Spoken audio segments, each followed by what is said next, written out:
वाराणसी में कभी एक कर्तव्यनिष्ठ व सिलवान गृहस्थ रहा करता था। 3 बेटियों और एक पत्नी के साथ उसका एक छोटा सा घर संसार था, किंतु अल्प आयु में ही उसका निधन हो गया। मरणोपरांत उस गृहस्थ का पुनर्जन्म एक स्वर्ण हंस के रूप में हुआ।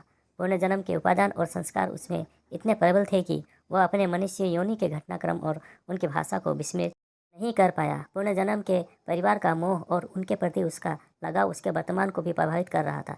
एक दिन वह अपने मोह के आवेश में आकर वाराणसी को उड़ चला गया, जहाँ उसकी पुनर्जन्म की पत्नी और 3 बेटियां रहा करती थी।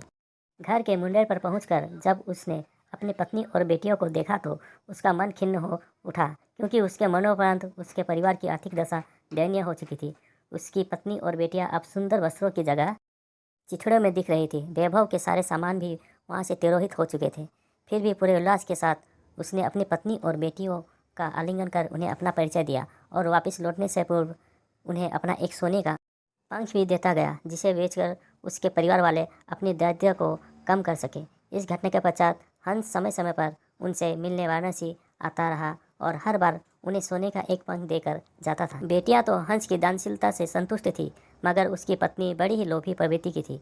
उसने सोचा क्यों न वह उस हंस के सारे पंख निकालकर एक ही पल में धनी बन जाए। बेटियों को भी उसने अपने मन की बात कही, मगर उसकी बेटियों ने उसका कड़ा विरोध किया। अगली बार जब वह हंस वहाँ आया तो संयोगवश उसकी बेटियाँ वहाँ नहीं थी। उसकी पत्नी ने तब उसे बड़े प्यार से पुचकारते हुए अपने करीब बुलाया।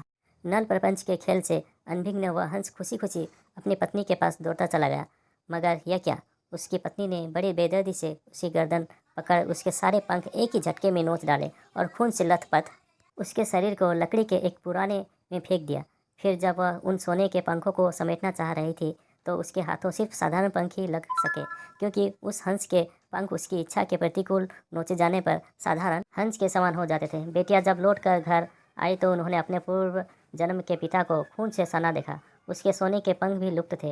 उन्होंने सारी बात समझ ली और तत्काल ही हंस की भरपूर सेवा शुश्रूषा कर कुछ ही दिनों में उसे स्वस्थ कर दिया। स्वभावतः उसके पंख फिर से आने लगे, मगर वह सोने के नहीं थे। जब हंस के पंख इतने निकल गए कि वह उड़ने के लिए समर्थ हो गया, तब वह उस घर से उड़ गया और कभी भी वाराणसी में दोबारा दिखाई नहीं पड़ा।